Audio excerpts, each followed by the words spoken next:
I am so excited and honored to welcome to the stage tonight at the Conservative Political Action Conference, former U.S. Representative and kick-ass debater against Kamala Harris in the presidential Democratic nominee debates, the one and only Tulsi Gabbard.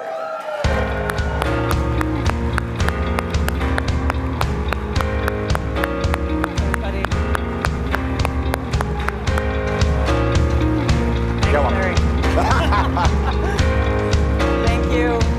Thank you. Aloha. That's what I'm talking about. Thanks so much, Larry, and thanks, Matt and Mercy, and just thanks all of you for your kind and warm welcome. You are making me feel right at home.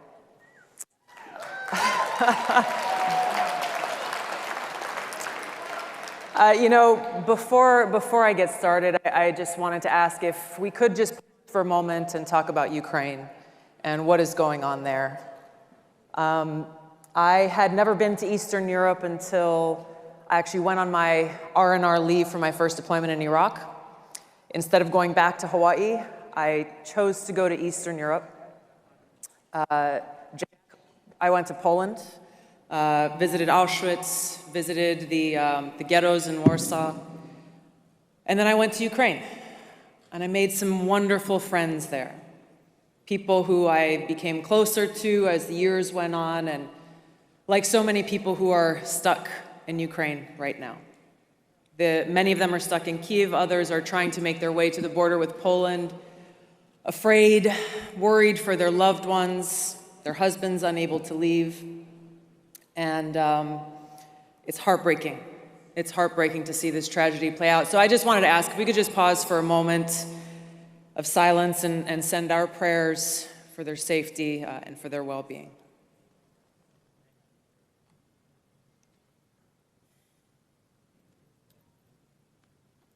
Thank you. I gotta say, when Matt and I first spoke on the phone about my coming here, we both had a similar reaction to each other, saying, yeah, there's gonna probably be some strong thoughts that people were gonna share with both of us when they find out that I'm coming here, and we both kind of, I imagined you were nodding, Matt, I was nodding, but we're like, you know what, bring it on. And they brought it on. So it wouldn't surprise you to know that on social media and Twitter, the blue check marks started lighting up, and I kind of started to see coming from the so-called progressives, the usual things coming out saying, Tulsi Gabbard is going to CPAC. She's a traitor. Hillary was right. Get her out of here. And then I started to see the things coming out from so-called conservatives, mostly directed at Matt, saying, how dare you? Don't you know she's a Democrat? Cancel her, disinvite her, lock the doors, don't let her in. While these things can be easy to laugh about sometimes, unfortunately, this kind of reaction, this kind of tribalism is not limited to social media. It is something that's happening far too often and far too common across our country, where one section of our country sticks to our own tribe. We only hang out with and listen to and talk to people who we agree with, and we turn our backs and reject anyone who is not part of that tribe. But this kind of tribalism is dangerous, and it's emblematic of an erosion of a spiritual foundation in this country. It's emblematic of this lack of recognition that we are all God's children, that we are one nation under God. And knowing that inspires us. It inspires us to look within and find that fundamental respect and care that we should have for one another. And so when I came out here, I said aloha because this is what aloha really means. Everyone's heard the word aloha. Most people think it means hello and goodbye, but there's a reason why we greet each other with aloha, and it's because of the deeper meaning there where it says, I recognize that we are all children of God, and I come to you with respect. And I come to you with this heartfelt love that no matter where we come from, the color of our skin, our religion, or even our politics, we respect each other in that spirit of aloha.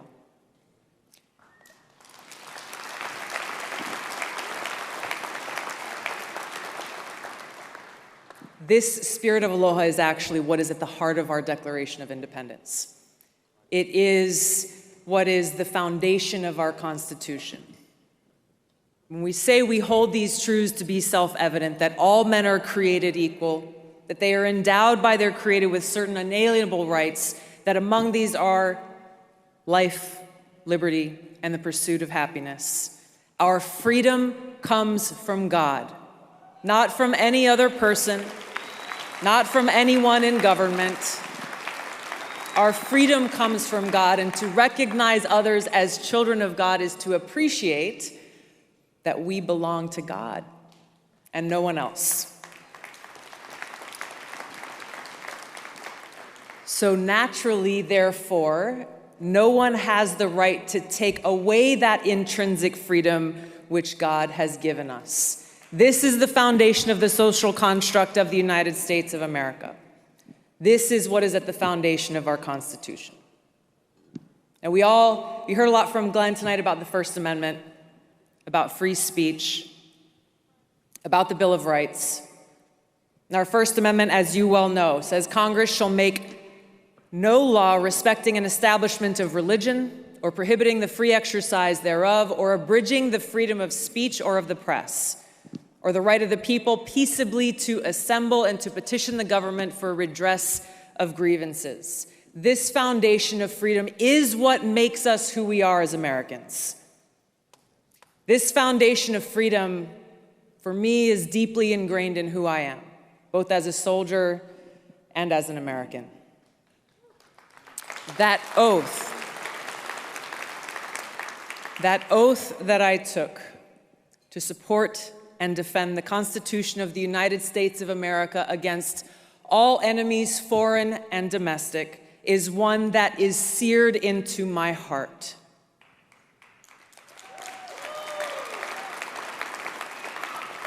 Now, I know we have many veterans here in the hall tonight, many who are watching from home, those of you who have worn or still wear the uniform. You know exactly what I'm talking about. You know how serious we take this oath. And like the many great Americans that we've had the privilege of serving alongside, the great Americans who have come before us, upon whose shoulders we stand, we are united in this unwavering commitment to freedom.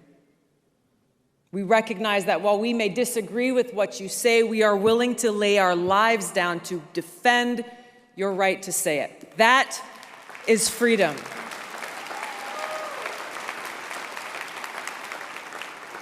And that's the core of who we are as a nation. It is what makes our country that shining city on the hill.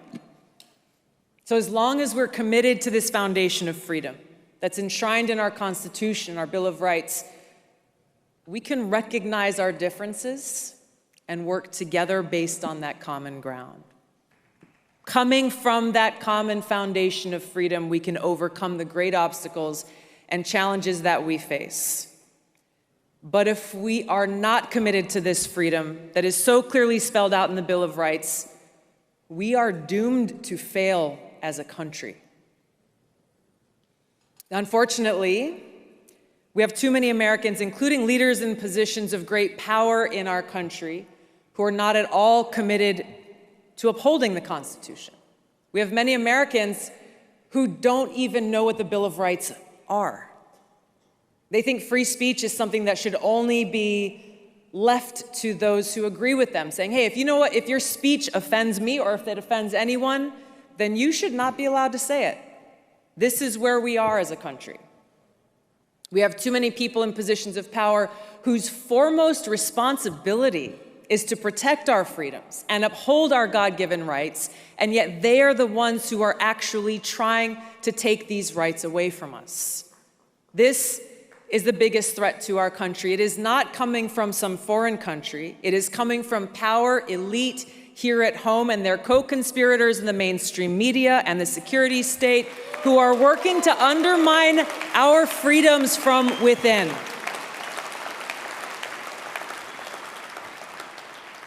Now, just the latest strategy and tactic that they're using is to try to undermine our free speech by taking it upon themselves to say they've got the responsibility to protect us from so-called misinformation.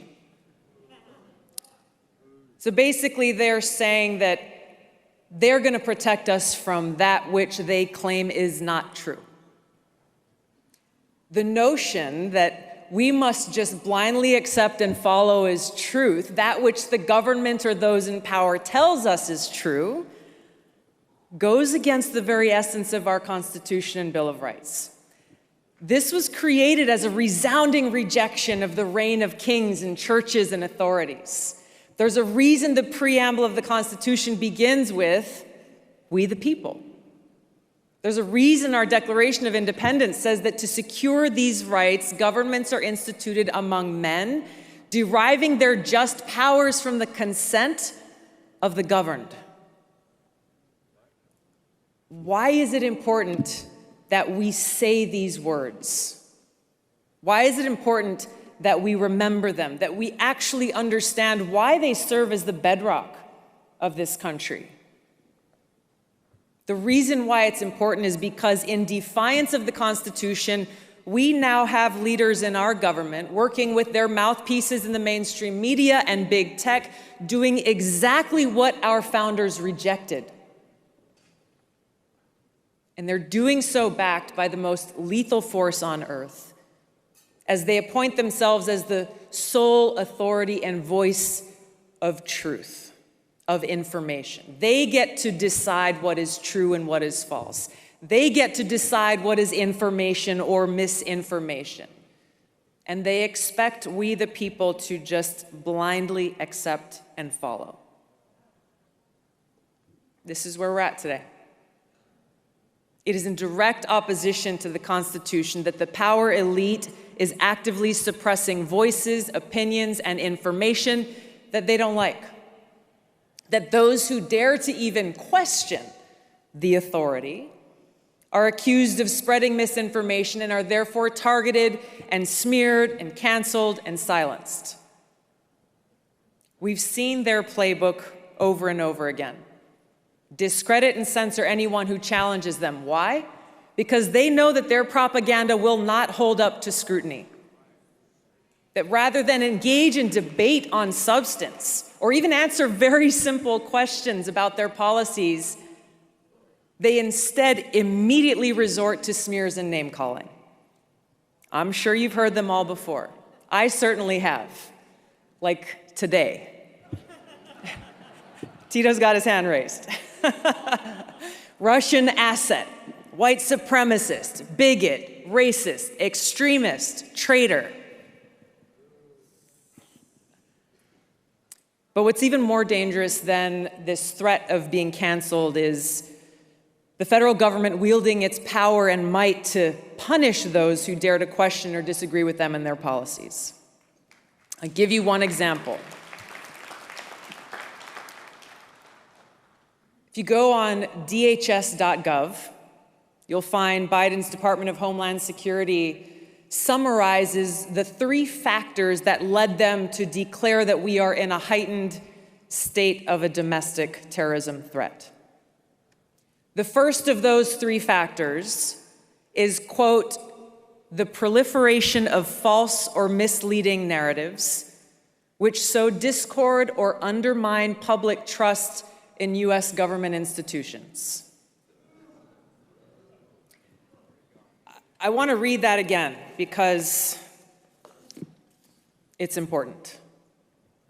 The proliferation of false or misleading narratives which sow discord or undermine public trust in U.S. government institutions. Number 1 factor.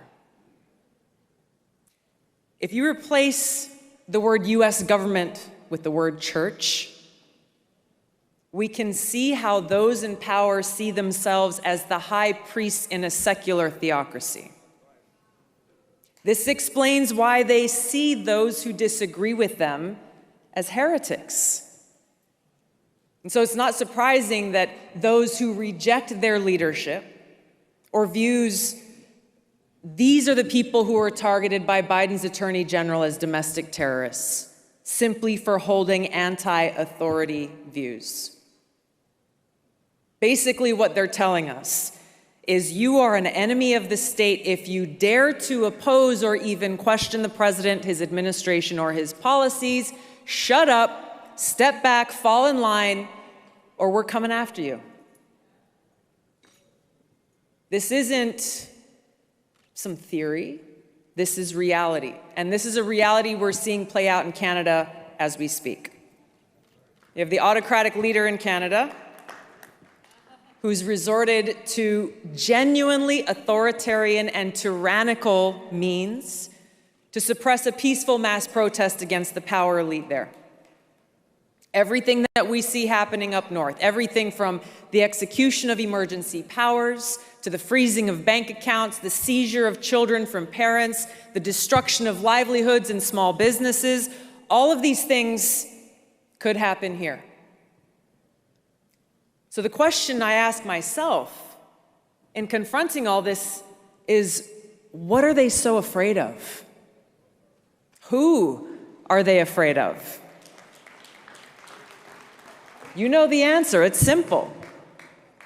They're afraid of us. They're afraid of a free people. They're afraid of a free society. I've got to believe that Thomas Jefferson was thinking about these cowardly, fearful leaders when he said they prefer the calm of despotism to the boisterous sea of liberty. They're afraid of the freedom that empowers each and every one of us to seek the truth, to speak freely, to question their decisions and their authority.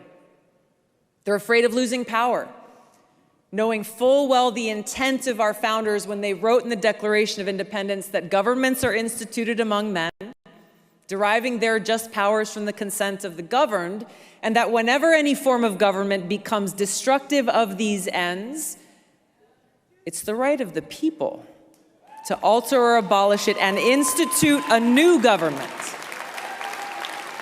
A government of the people, by the people, and for the people.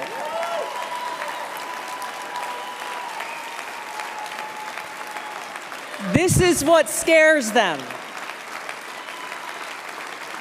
And this is what empowers us.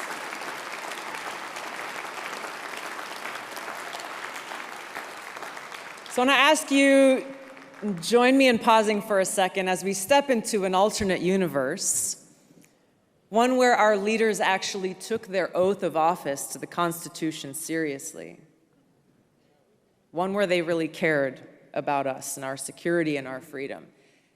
If we were living in this world, they would shut down secret FISA courts and stop three-letter agencies like the NSA, FBI, and CIA from illegally spying on Americans. They would denounce the Attorney General of the United States for his disgraceful attacks on American parents like those from Loudoun County and across the country who are concerned for their children's education. I got to say a quick hello to the parents here. I've had the privilege of spending some time with the amazing parents from across the country and parents defending education, many of whom have never been involved in politics before. But now they are in the trenches, standing up and fighting for their kids.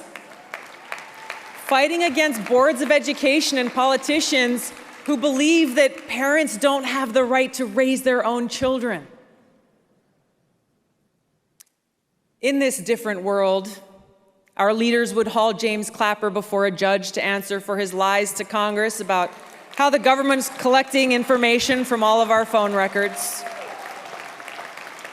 And they would support the Durham investigation into Clinton corruption in 2016 and beyond and make sure that those responsible are held accountable.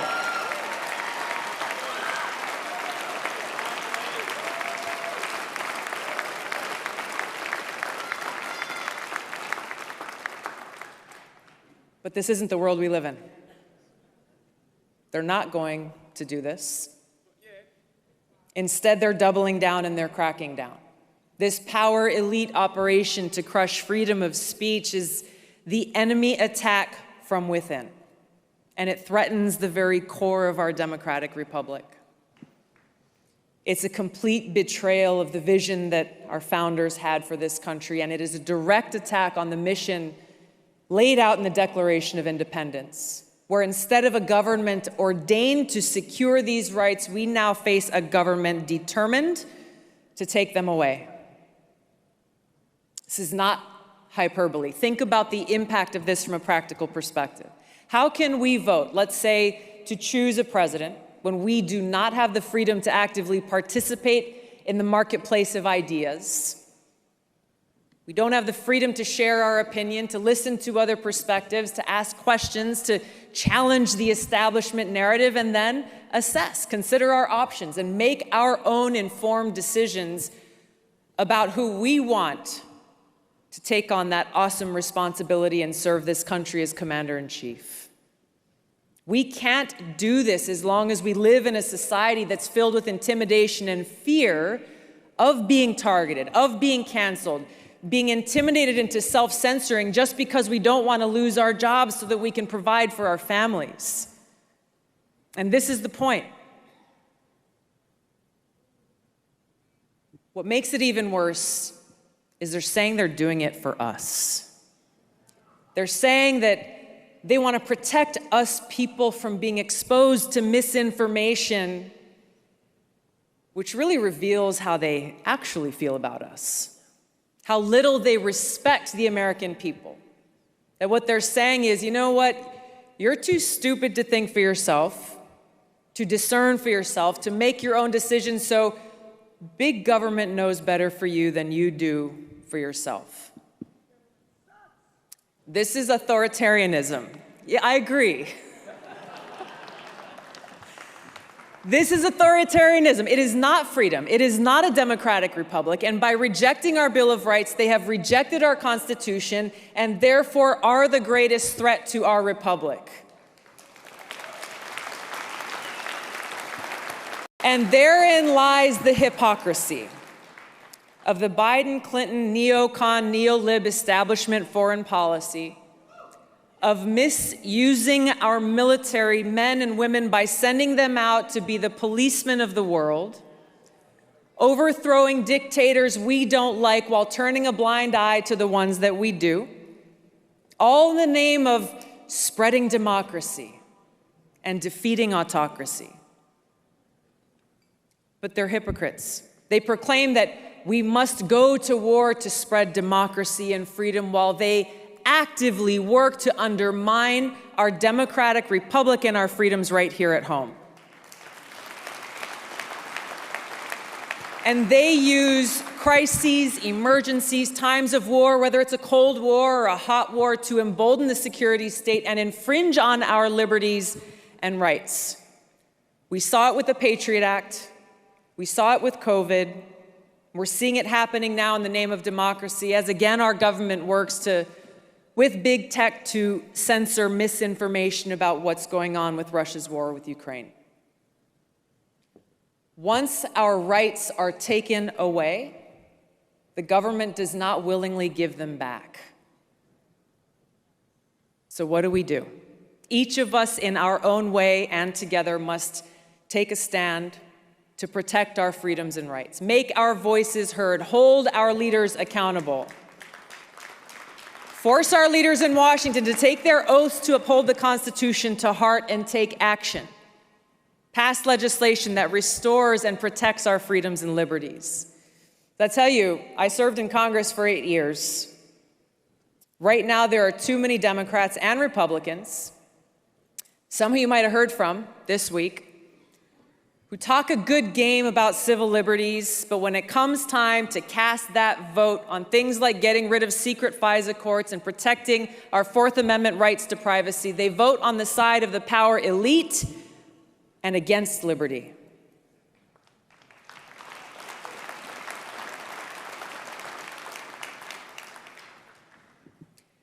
But as we look forward, We can take heart in knowing that our path will be lit by the fire of freedom that burns brightly in the hearts of Americans in every community, every home, every church, every classroom, all across this country, in small towns and in big cities, where we have decided that we belong to no one but God. We are not subjects or slaves of those who govern. And by God's grace, we are free. And we will fight to remain free. Thank you so much for having me here today. May God bless you. May God bless America. Aloha. Thank you.